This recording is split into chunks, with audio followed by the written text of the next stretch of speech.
Welcome to Taste of Ulster TV, and I'm here with Carol from the Bar and Grill, and today we're cooking sea bream with wild garlic and rocket pesto. It sounds delish. It is, it absolutely is. What we're going to do, this is actually a blackbream, which is a version of sea bream, but it still is a sea bream. We're going to stuff it with a little bit of lemon and some thyme, bit of rock salt, roasted in the oven. Very, very simple. This is when you're doing this at home, amazing. All I want is 3 of those slices on there, nice and flat, not touching each other if you can. Perfect. Bit of grease proof on top, the other tray on top to keep them nice and flat when they cook. Bang them in a 180-degree oven. I can do that, no problem. Cool. I'm just going to pop that over there. And all I really want to do is take some nice thick slices of lemon. Okay. So basically it's going to release a little bit of the lemon flavour as it roasts. Yeah. So we just slide a couple of pieces in there, like And that. everybody's always worried about bones, Carl, and fish. Yeah, but once this is roasted, it's very easy to lift it off. Once you know how, you just crack around the back of the fish and it should lift off and all the bones should stay on the fish and all the flesh should come off. So we're going to pop in a little bit of thyme, get that in there as well. And again, something you can grow in your own garden? Absolutely, absolutely. I'm going to put a little bit of rock salt over the top there. And we're just going to finish off with a little bit of oil just to help it cook a wee bit there. There. There's a little touch of black pepper. And we're ready for the oven. You ready to go? Yeah, I'm Let's ready do to it. go. Let's get them in.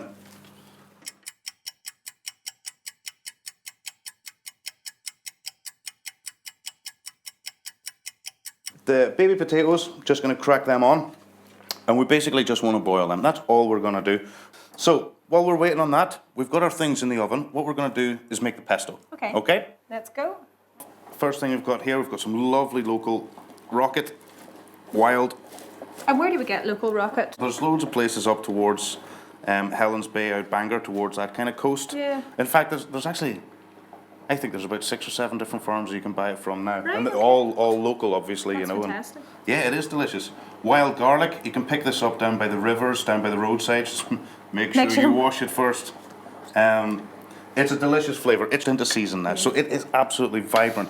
One of the things I think is key when I'm making a wild garlic or a wild rocket pesto is the nuts that I use, the pine nuts. I don't toast them too much. They're very, very lightly toasted, but not really heavy the way you would with like a basil or a... Yeah, because they don't even look like they're toasted, to be honest. No, they're roasted in the oven, but on a very low temperature, because I don't want to kill the colour too much in the pesto. Parmesan. Everybody loves Parmesan. Everybody loves Parmesan. Fresh pesto is amazing. Yeah, if you're having a bit of simple grilled fish or a bit of chicken and some boiled potatoes, so easy, so easy. So, on with the lid. What we're going to have in there.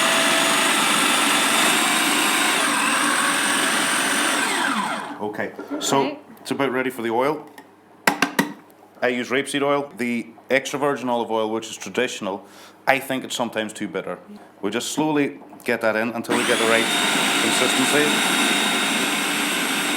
It'll take quite a lot of oil.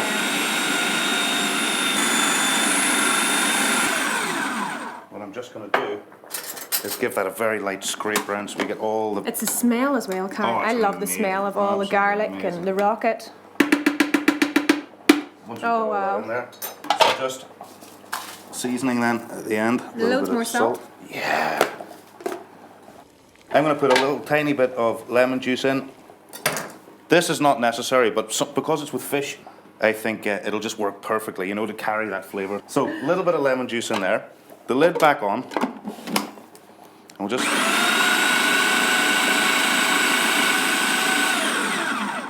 There.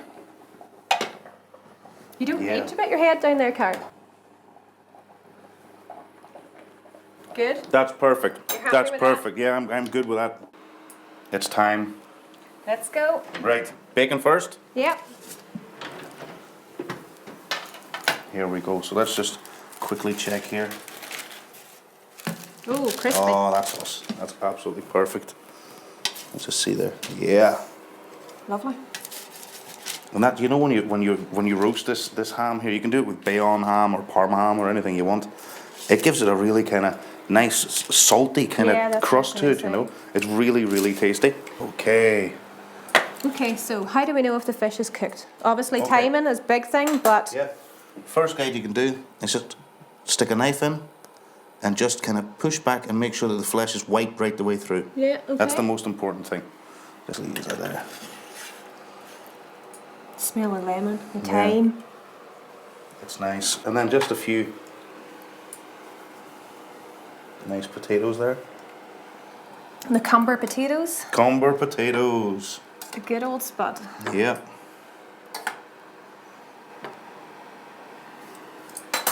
And then we have our pesto. So we'll just put a little bit over the potatoes like that. A little bit. And the fish. I'll just put a couple of bits on there. Lovely. So strong. Yeah. Just kind of put a wee bit And the here. length of time it takes to make this as well. Yeah, You know, and your it- parma hams and things. Yeah, and again, it kind of looks like it's a real super impressive dish, where actually we know now that it's... It looks like Super. you're actually a chef, Karen. And there you have it. That's it, really. The only other thing I would do is just a touch more oil around there. The golden colour. There you have it.